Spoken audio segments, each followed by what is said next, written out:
vestindo apenas um lençol de linho, estava seguindo Jesus. Quando tentaram prendê-lo, ele fugiu, deixando o lençol para trás. Quem pode dizer amém? Amém. E apenas fazendo uma recapitulação, diz assim o texto sagrado: um jovem vestindo apenas um lençol de linho estava seguindo Jesus. Quando tentaram prendê-lo, ele fugiu nu ou despido, deixando o lençol para trás. Diga comigo: deixando o lençol para trás. De muitas questões que vai nos deixar com curiosidade. Uma delas é saber quem foi esse jovem, porque o texto não vai dizer a princípio quem era esse jovem, o nome desse jovem, que diz a narrativa do texto que Jesus estava indo ser crucificado para o Calvário, e naquela rua em que Jesus se encontrava, diz o texto sagrado que esse jovem, este mancebo, que não foi identificado pelo nome, mas que por causa, quem sabe, do barulho e também da multidão que alvoroçava, crucificam, ele que estava próximo em algum aposento, por sinal, dormindo, deitado, porque o texto vai dizer que ele se enrola no lençol, não com a sua veste normal, mas enrolado no lençol, significa que ele estaria deitado, estaria dormindo, e ele se enrola no lençol e segue a rua para ver quem era, e quando ele avista era Jesus. Aleluia, estava levando a cruz em direção ao Calvário. E a narrativa do texto vai dizer que de repente, quando ele mesmo percebia que alguém estava ali vendo e que estava tudo bem, estava tudo ótimo, o seu objetivo estava dando certo, era esse o caminho, era essa a fórmula, esse era o método exato para conseguir chegar aonde ele queria, subiu. E alguém olha para ele e diz: esse é um deles. E o soldado romano, por perceber que era um deles, vai, puxa a roupagem, que não era uma roupagem, mas um lençol que ele cobria, e quando ele puxa para segurar, para prendê-lo, quem sabe interrogar no que ele estava fazendo ali, o texto sagrado vai dizer que o lençol sai do seu corpo, ele consegue se libertar, consegue se livrar do lugar onde ele se encontra, e ele vai despido e vai embora. Diga: ele vai embora. Ele vai embora. A princípio, para entendermos melhor a narrativa do texto, o que está acontecendo e quem é esse jovem, nós temos uma probabilidade, não há uma exatidão, mas de acordo com algumas sequências, de acordo com a história da igreja, alguns escritores reformadores da igreja, nós vamos perceber que há uma probabilidade. Quando eu digo probabilidade, há uma chance de 99% de que esse jovem tenha sido não só o jovem João Marcos, porque tinha o seu nome no contexto de nascimento também era João Marcos, não é? Costumamos às vezes chamar alguém apenas pelo único nome. Por exemplo, eu tenho um filho que o nome dele é Sérgio Vitor, né? É o meu xará, é o meu primeiro nome, Sérgio Vitor, mas todos que o conhecem, principalmente eu, dentro de casa, só chamam ele de Vitor. Então, se alguém procurar Sérgio Vitor, quem sabe, no momento não vai descobrir quem é, mas é Sérgio Vitor, mesmo nome, só que eu chamo de Sérgio Vitor. Eu deixo de lado Sérgio, que é o meu nome, e o chamo de Vitor. Assim também, Marcos, ele era conhecido como Marcos apenas, que na verdade era o nome latino, e o seu nome hebraico era João. Mas, segundo a história e segundo alguns escritores, é exemplo de Eusébio de Cesareia, que é um dos que acompanharam os apóstolos, a exemplo do apóstolo Pedro, foi um dos seguidores do apóstolo Pedro e um dos discípulos do apóstolo Pedro. A história vai dizer que esse Marcos, provavelmente, e segundo os escritos de Eusébio de Cesareia, vai dizer que esse Marcos seria não só o autor do próprio Evangelho, segundo escreveu Marcos, Aleluia, mas seria esse jovem que estava aqui, enrolado no lençol, seguindo Jesus, mas apenas de longe. Diga comigo, seguindo Jesus, mas apenas de longe. E aí vem a pergunta, mas por quê? Se ele, pastor, era segundo a história da igreja, segundo alguns escritos e escritores que o senhor acabou de falar, por que ele estava seguindo Jesus enrolado no lençol e de longe? Aleluia, glória. Isso mostra que existe um contexto. Há uma obviedade nessa realidade que eu estou apresentando a você. Se ele estava seguindo Jesus de longe, é coerente dizer que um dia ele seguiu Jesus de perto. Diga comigo, se ele estava seguindo Jesus de longe, é óbvio que um dia ele seguiu Jesus de perto. Eu não sei se essa é a sua história, a sua situação, mas se essa é a sua situação, e um dia você chegou a seguir Jesus de perto, mas hoje você se encontra seguindo Jesus, mas muito distante, hoje ele marcou esse encontro aqui com você para trazer você de volta, e não seguindo distante, mas seguindo de perto. Em nome de Jesus. Esse é o dia, essa é a noite que ele preparou para que você volte e volte a seguir não de longe, mas seguir muito de perto. A conclusão que vamos ter de uma realidade de que este jovem, chamado Marcos ou João Marcos, cujo seu nome hebraico é João e cujo nome latino é Marcos, e pelo fato dele ter essas duas identidades, significa que possivelmente a sua mãe era judia e o seu pai era romano. Então, nesse caso, o seu pai, dentro de uma cultura hebraica, o chamou de João, que quer dizer Deus da graça. Aleluia, diga Deus da graça. Hoje tem graça para você, tem favor de Deus para você, e não importa como você esteja, é graça. Se é graça, não tem direito e não tem mérito. Não importa como você se encontra, tem graça de Deus, tem favor de Deus para você. E não tem religião, não tem pastor, não tem bispo, não tem placa da igreja, não tem ninguém que possa impedir essa graça alcançar você, porque ela está disponível a todo aquele que se chega a Ele. Se você vem com o coração quebrantado e quer se aproximar de Jesus e deixar de segui-lo, escondido, enrolado no lençol, à distância, e decidiu hoje se aproximar e segui-lo de perto, hoje tem graça para você. Outro nome é Marcos, porque também faz parte da cultura. Se o pai ou a mãe, no caso a mãe, esse conceito da mãe, no Evangelho segundo escreveu João, capítulo 12, seguindo as linhas dos versos, você vai perceber que lá na frente, quando Pedro estava preso, e ele é liberto da prisão, e que volta para o cenáculo ou para a casa de uma das líderes da época da igreja, que se chamava Maria, era onde os discípulos se reuniam. E diga-se de passagem, possa ser que esse cenáculo onde o Espírito Santo desceu naquele dia, chamado cenáculo e o dia de Pentecoste, possa ser, há uma probabilidade de que tenha sido na casa da mãe de João Marcos. Aleluia! E a mãe dele, possivelmente, deveria ter sido uma das líderes, porque a igreja era na sua casa. E por causa disso, ela estava cuidando da igreja naquele lugar.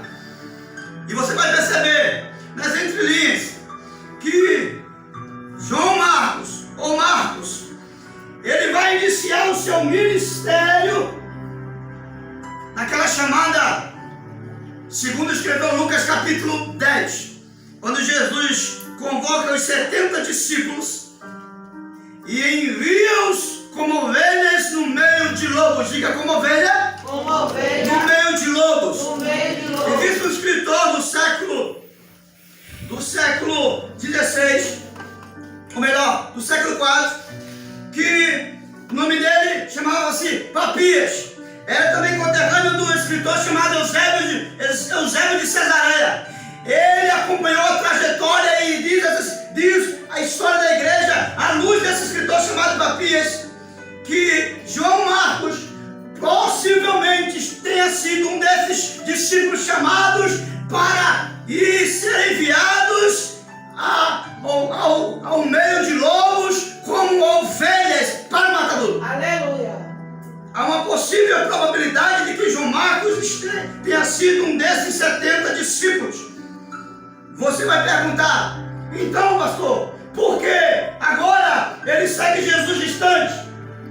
Quando você vai ler o Evangelho segundo escreveu João, capítulo 6, e do versículo 60 em diante, Jesus se depara com uma multidão, dessas multidões que se encontrava, segundo a história da igreja, e alguns escritores, a luz de Eusébio de Queiroz, vai dizer que João Marcos estava nesse sermão, cujo alguns chegaram a dizer, duro é esse discurso, quem pode ficar, quem pode escutar, quem pode aceitar, quem pode acreditar, quem pode ouvir. Aleluia. Glória. E o texto vai dizer que a multidão, quando ouve Jesus falar, quem não comer da minha carne e que não beber do meu sangue, não tem parte comigo.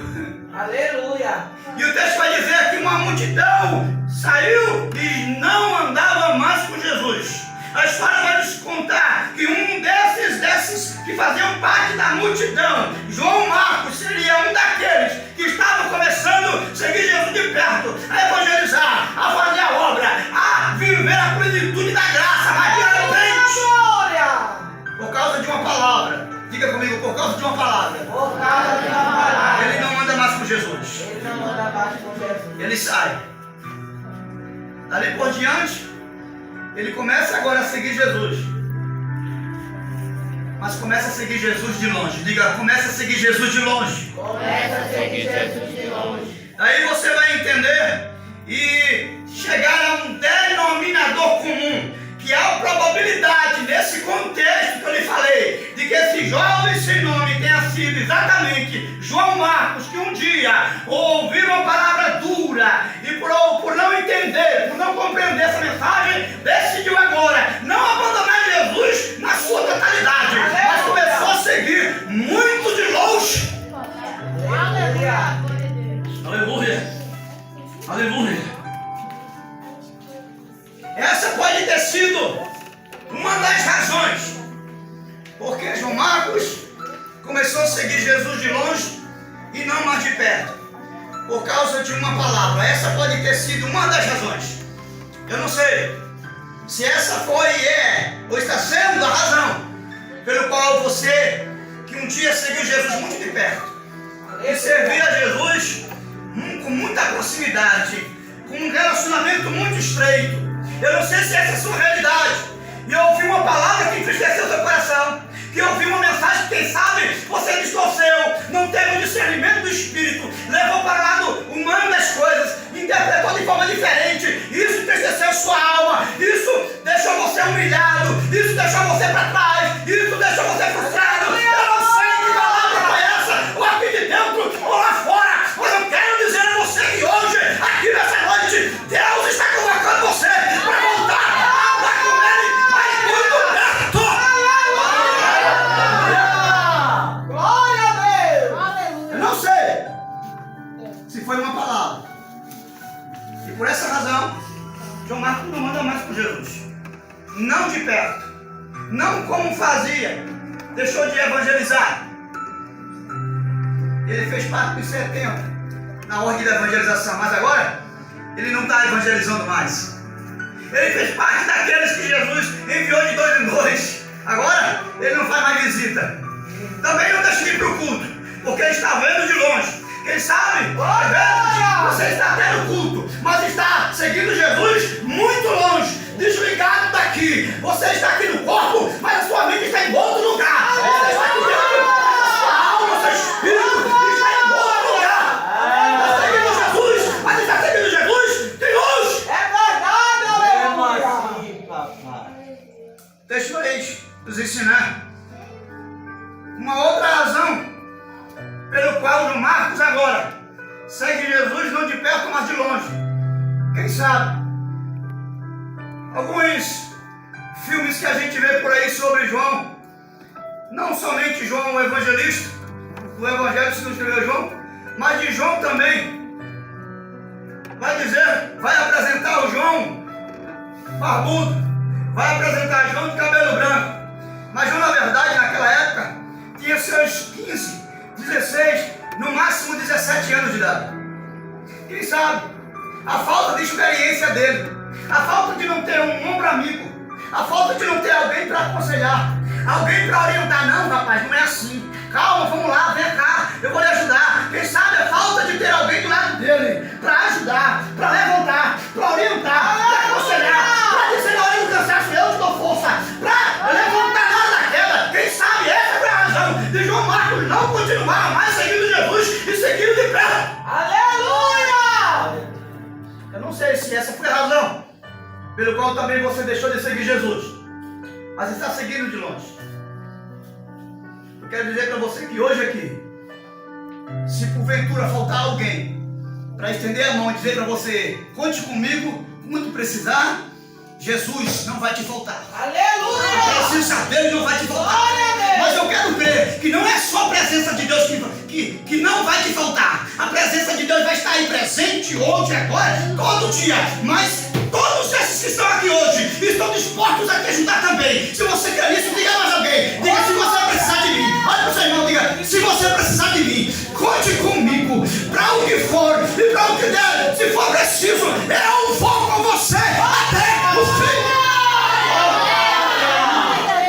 Se é um amigo e você está precisando, ainda que falte um amigo do contexto materializado do ser humano, da sua existência, Jesus, Ele está aqui, está dizendo, eu estou com você. Glória a Deus! Aleluia! Aleluia! Aleluia! Bendito seja o nome de Jesus.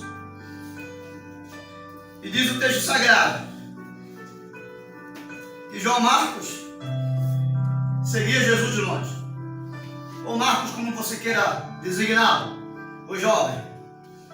E uma terceira razão, pelo qual, quem sabe, ele seguia Jesus de perto, mas de repente, começou a seguir Jesus de longe, muito de longe, bem distante, gostava de ouvir Jesus, mas de longe, gostava de ver Jesus, mas um olhar distante, gostava de sentir a presença de Jesus, mas ele lá e ele cá. Gostava das coisas de Jesus, mas bem superficial, são as camadas, nada de profundidade. Ele, quem sabe, deixou de seguir Jesus de perto, porque Jesus não era a centralidade do seu ser. Diga comigo, Jesus não era a centralidade do seu ser. Jesus era alguém que estava do lado direito, ou do lado esquerdo, ou quem sabe lá atrás, ou na frente por algumas vezes, mas não era a centralidade do seu ser. Jesus não era aquela pessoa central. Jesus não era alguém como a sua referência ainda. Ele estava seguindo Jesus, mas porque Jesus ainda não era a sua referência, a referência da sua existência na vida e na morte, Aleluia! qualquer coisa e uma única palavra foi necessária para fazê-lo deixar de seguir de perto para começar a seguir Jesus de longe. E o texto vai dizer que ele se embaraçou quando ouviu essa mensagem. Quem não comeu da minha carne, quem não comeu do meu sangue, não tem parte comigo. Quando você vai observar que João Marcos, ele, segundo a história da igreja, tem a sua mãe por nome de Maria, e era uma mulher judia, e seu pai, porque seu sobrenome era Marcos, João Marcos, era um sobrenome na sua etimologia romana, descendência romana, latino. Então, ele tinha duas identidades, e por ter duas identidades, uma identidade judia, porque sua mãe era Maria judia, e a outra era latina, porque o seu pai possivelmente seria romano, pelo fato do seu nome ser Marcos, é um nome romano, e pelo fato dele ter o nome de João, um nome hebraico judeu, ele tinha duas identidades. Diga comigo, duas identidades. Então, quando ele ouve Jesus falar que quem não comer da sua carne e quem não beber do seu sangue não tem parte comigo, ele, como um judeu, judeu do seu ser, ele agora repudia essa mensagem.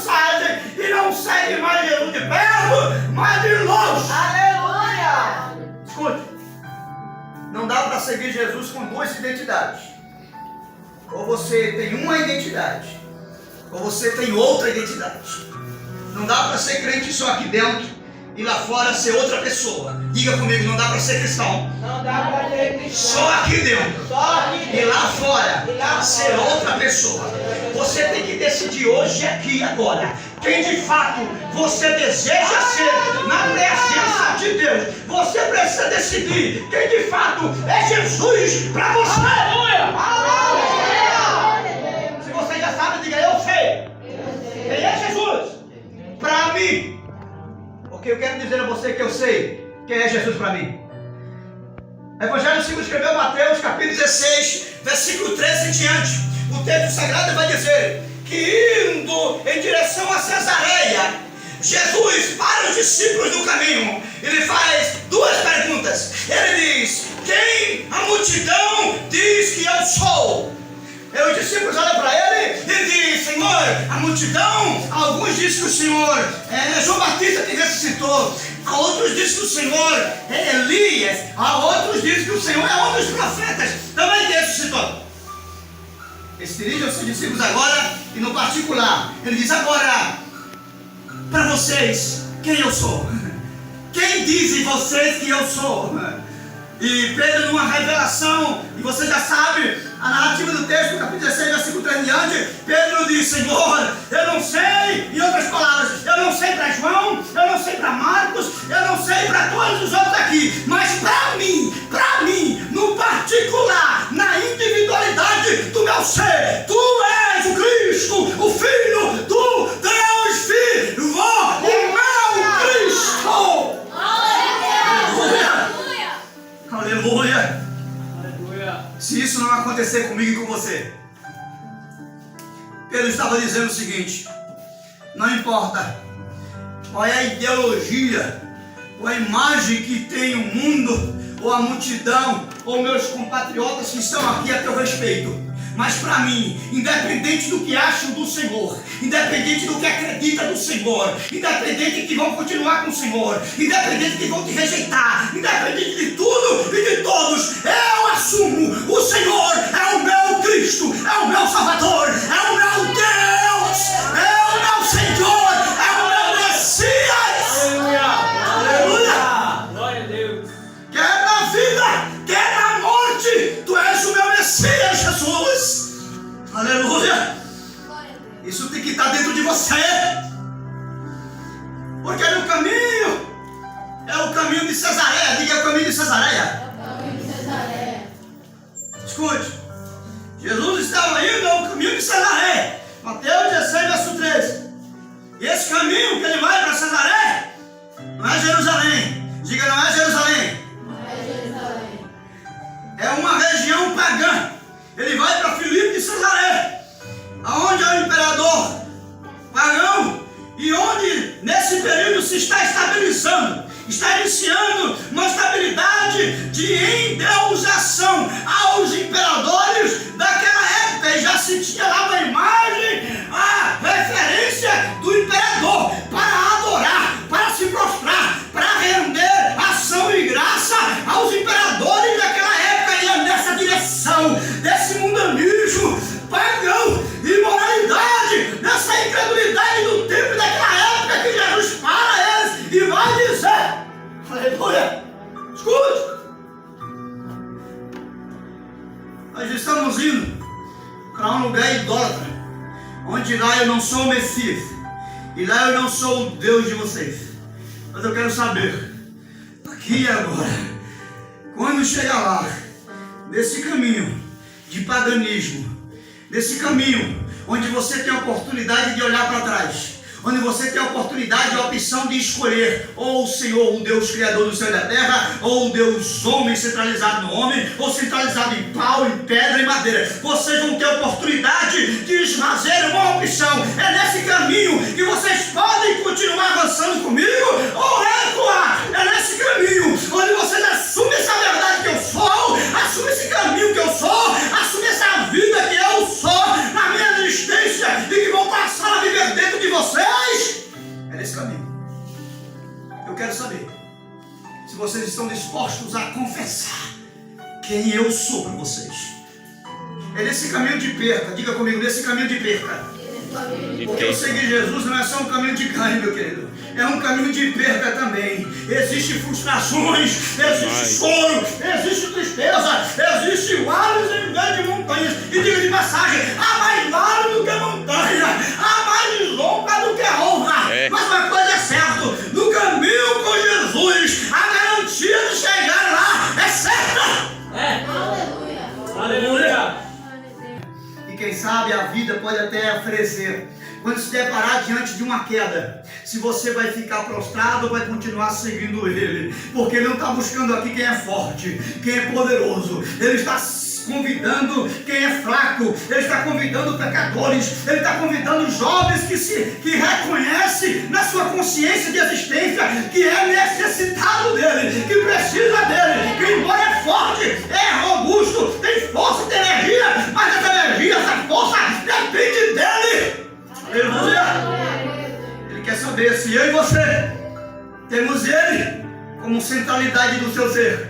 Aleluia! E ainda que a família te deixe, que ainda que amigos não andem mais com você, que ainda que em sua volta você olhe para muitos que começaram com você e hoje não estão mais com você. Ele quer saber, é nesse caminho, no caminho que vai para Samaré, no caminho deste mundo pagão, em meio às trevas. Ele quer saber se você decide ser luz em meio ao mundo sem sabor, que Ele quer saber se você decide ser sal. Aleluia! Aleluia! Aleluia! Aleluia! Glória a Deus. Bendito seja o nome de Jesus. E diz o texto sagrado que o jovem, quando ele ouve duas coisas, ele se levanta, se enrola no lençol e vai seguir Jesus. Diga comigo, ele se levantou. Se levantou, se enrolou com o lençol. Você pode dizer se enrolou com o lençol? Por causa de duas coisas que lhe chamaram a atenção. Diga a multidão e o barulho. Eu não sei se você é alguém assim. É um tipo de crente que é levado por multidão e por barulho.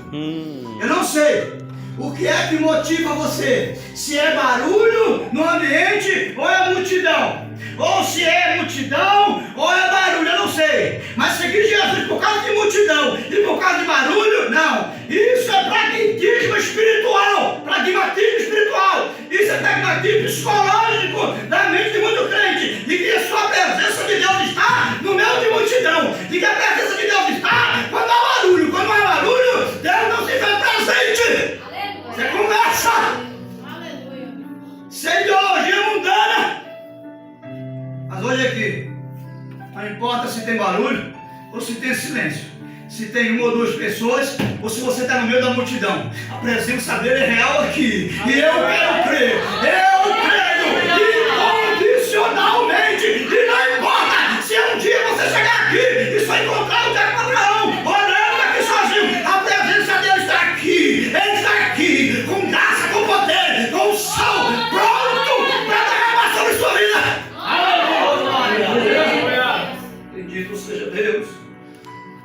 Quando ele viu, aleluia, quando ele viu que estava no meio da multidão, e no meio da multidão, como ele é alguém que estava seguindo Jesus de longe, então é prato cheio para ninguém ver ele, porque ele não queria ser visto. Afinal de contas, no meio da multidão tem muita gente para ser vista. Lá no meio eu posso e tenho oportunidade de me esconder. Mas eu quero dizer para você que não adianta você fugir, você se esconder, você se enrolar com lençol, seja lá com o que for. Ele está vendo você, sabe onde você está e como você está. Diga, é melhor não resistir à presença de Jesus. Repita de novo, é melhor não resistir o chamado de Jesus para segui-lo de perto. Aleluia. Bendito seja o nome de Jesus. Deixa eu dizer que ele está no meio da multidão. E porque ninguém está vendo, enrolado no lençol, mal vestido, mal despreparado, sem o preparo adequado, mas ele está lá. E o objetivo final dele é ver quem estava lá. E essa pessoa era Jesus. Então não importa os meios.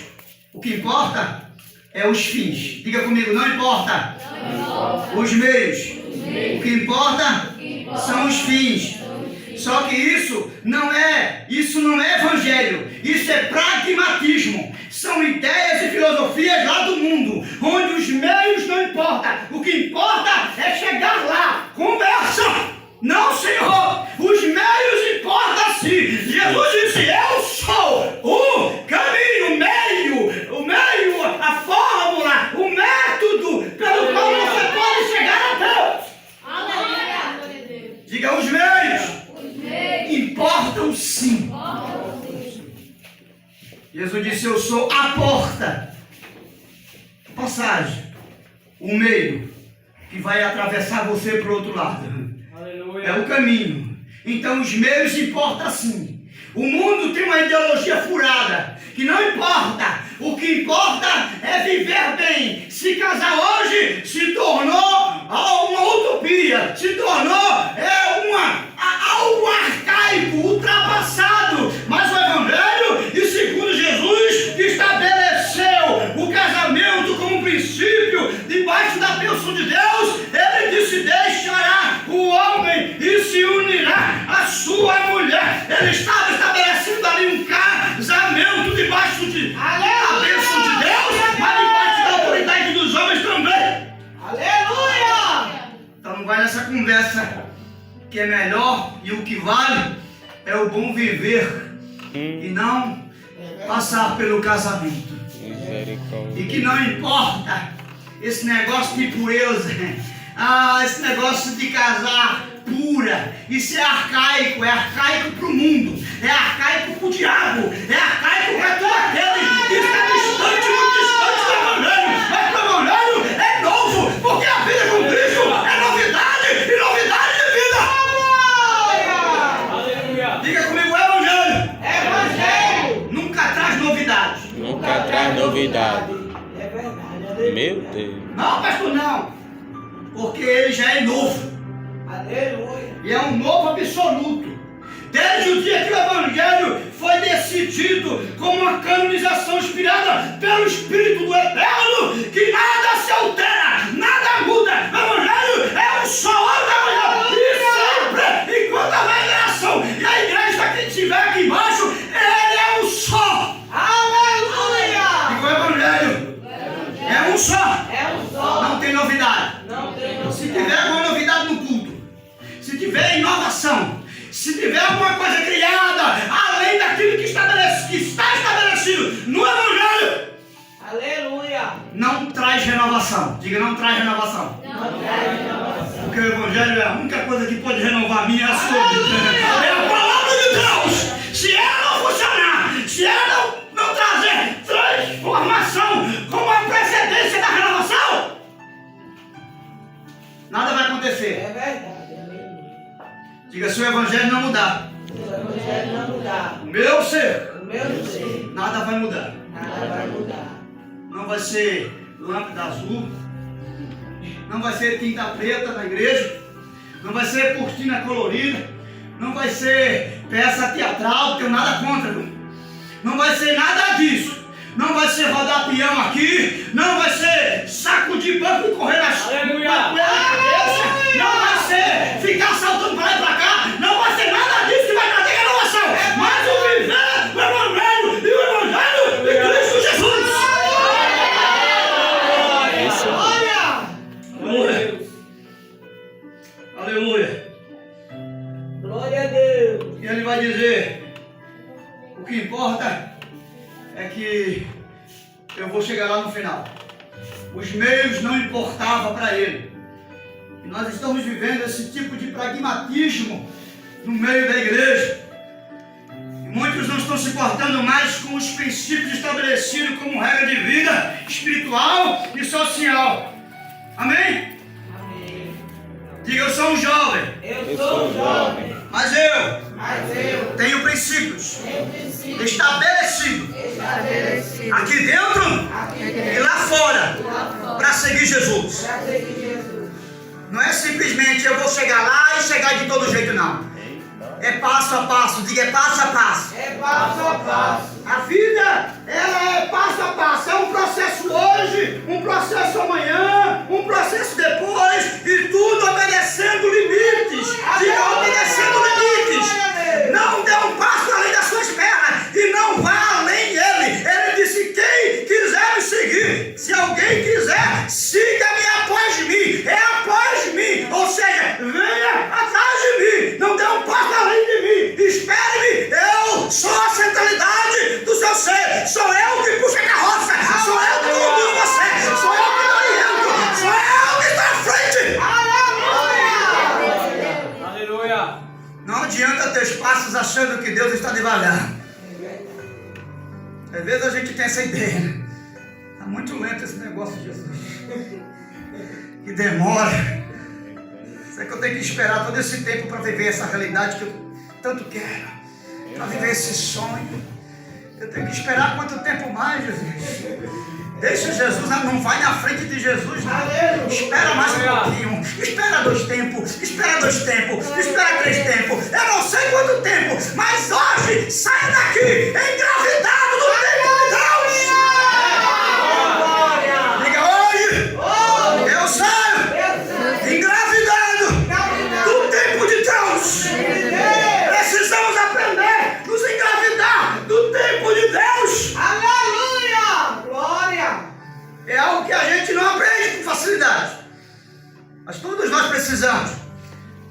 Sabe por que Jesus chega para alguns, especialmente para Pedro, depois de uma revelação tão maravilhosa como essa, e diz, não diga a ninguém ainda que eu sou o Cristo, o Messias. Aleluia. Sabe por quê? Porque eles ainda não estavam preparados para viver essa realidade de confessar Jesus publicamente, que ele era o Cristo. Em outras paragens, Jesus fala para aqueles que são curados, não diga a ninguém. Jesus está ensinando, saiba, aprenda, esperar a gravidade, o processo do tempo. Vai chegar uma hora, vai chegar um momento que vocês vão viver a realidade, a liberdade de em plenos pulmões, rasgar verbalmente e dizer a Israel, ele é o meu Messias. Mas ainda não chegou o tempo, diga, ainda não chegou o tempo. Até lá se engravida desse tempo. Fica esperando. Porque o que é gravidez? Diga, o que é gravidez? O que é gravidez? É espera. Espera de uma promessa. A espera de um filho. E filho é herança do Senhor. Tem uma herança vindo aí. Amém? Tem uma bênção chegando para você, meu filho. Tem uma bênção. E é uma bênção muito. Uma bênção extraordinária.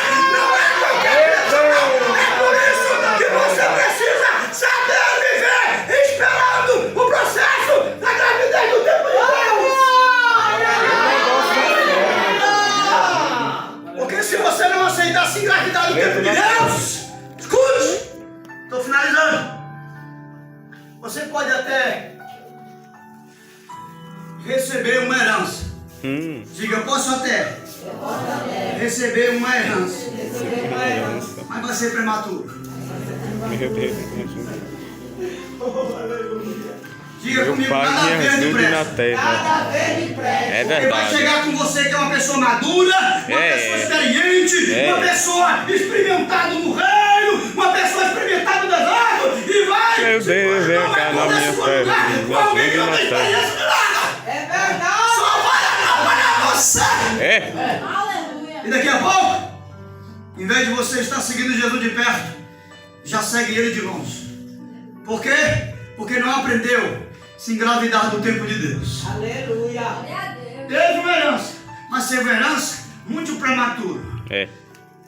E isso, ao invés de ser bênção, se É torna uma maldição. maldição na minha e na sua vida. Mas diga comigo, a partir de hoje, Cadê Deus? não tem nada Não tem e nada. não tem ninguém que vai me impedir de sair daqui engravidado no tempo de Deus. Em nome de Jesus. Agora vamos.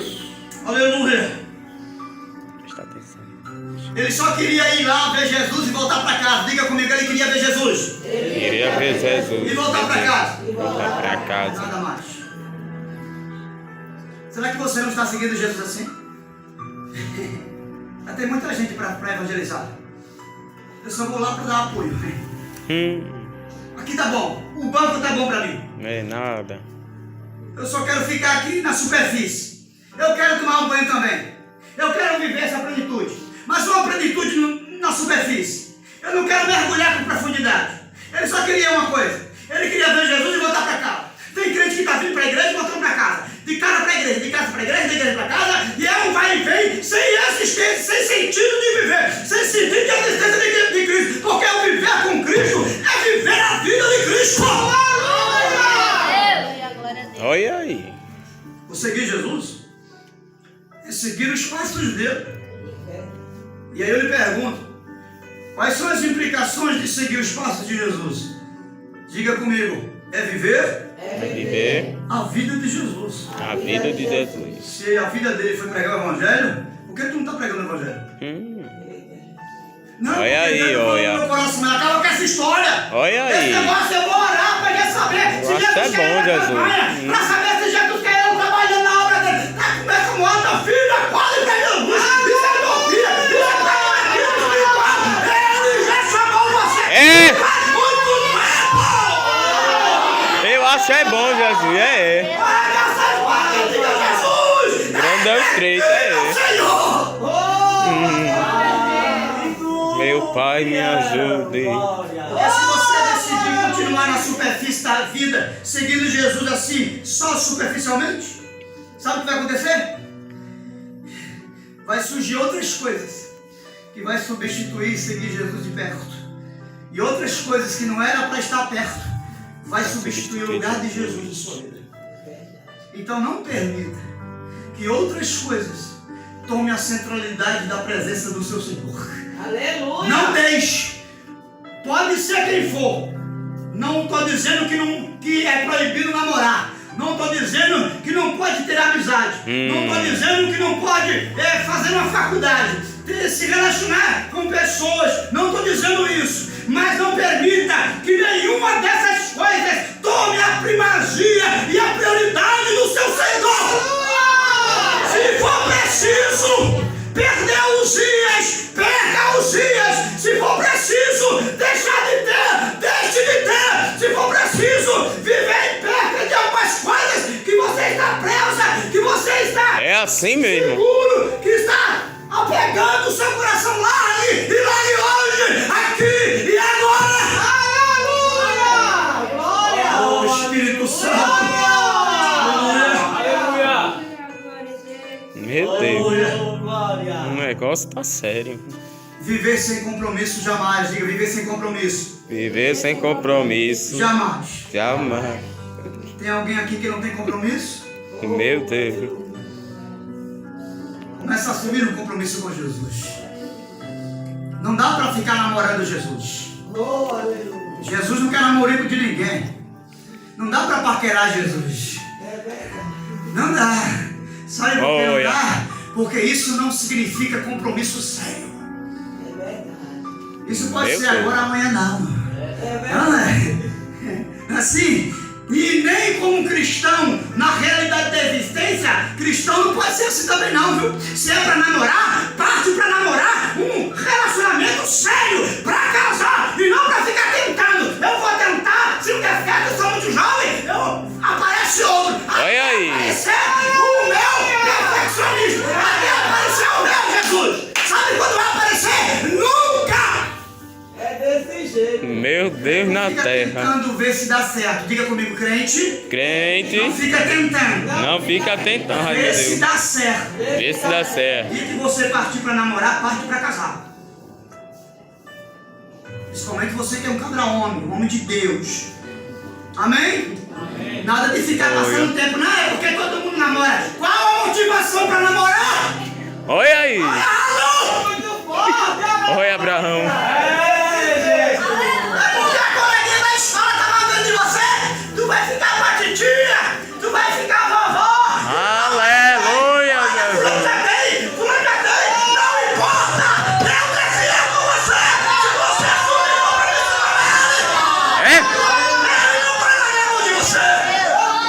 ajude, Ele não né? vai esquecer você. A glória para disfarçar a igreja. Você sabe como é que Jesus olha pra gente? Só pra você ter uma ideia. Quando Deus olha pra mim, pra você, pra nós, Ele não nos vê no meio da multidão, não. Ele olha pra mim, pra você, como se a gente fosse a única pessoa no mundo. Já imaginou agora, nessa perspectiva do olhar de Deus, como se só tivesse o diácono Abraão no mundo? Imagina agora, pode alguma coisa fazer Deus perder o olhar de Abraão? Se só ele está aqui agora, se ele é a centralidade do olhar de Deus, tem alguma coisa que pode deixar Deus deixar de olhar e de olhar com profundidade? Porque quando ele não olha superficialmente como eu e você, ele olha no íntimo, ele olha dentro, ele não sou ele, ele é o maior, ele é Deus! E quando ele olha com essa profundidade, ele sabe de tudo que você está precisando e tudo que está necessitando aí. E ele vai conceder isso em graça. Aleluia. Diga, vai me conceder Vai me conceder em graça. em graça. Ele não vai dar a você isso ou aquilo por vaidade, porque alguém tem, porque você gosta, porque você simpatiza, porque agora com ele você fez uma aliança. Diga, eu fiz uma aliança Fiz uma aliança. com Deus. Olha aí. Como essa aliança significa um casamento, Meu Deus. só chega na sua Meu vida Deus. Nova aliança. herança dele. Diga, só chega na minha vida Chega na minha vida. herança. Herança. Por quê? Porque na vida de um casal, o que acrescenta, o que vai gerar uma família É o filho. Diga, é filhos. E só os filhos podem entrar na sua vida. Os filhos é a simbologia de uma herança. Herança significa a bênção de Deus que vai vir.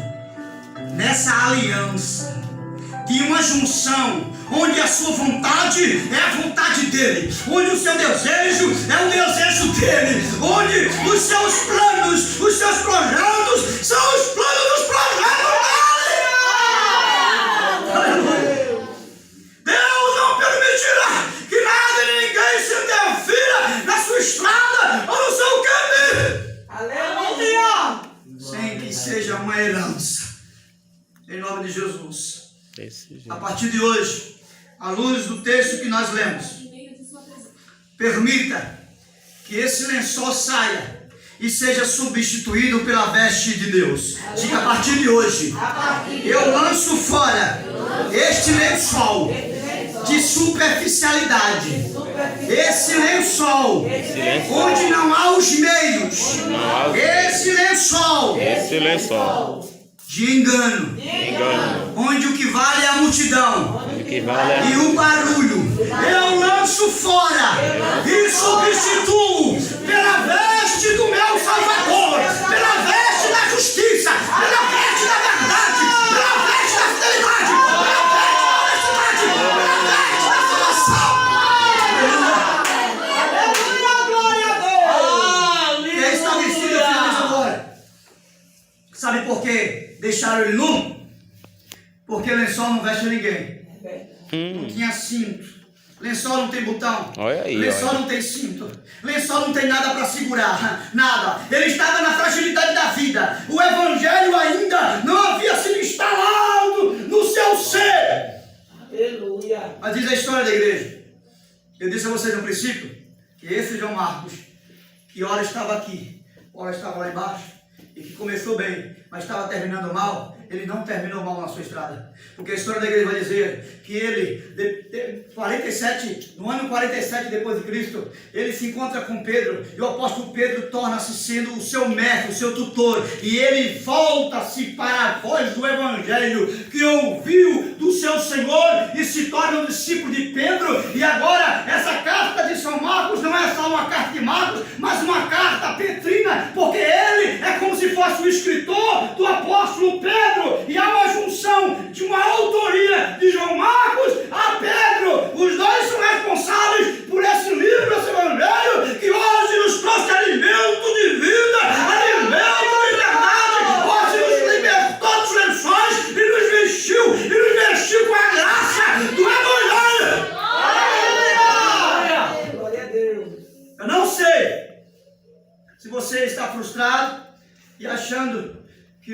não vai dar a você uma nova chance para dar a volta por cima.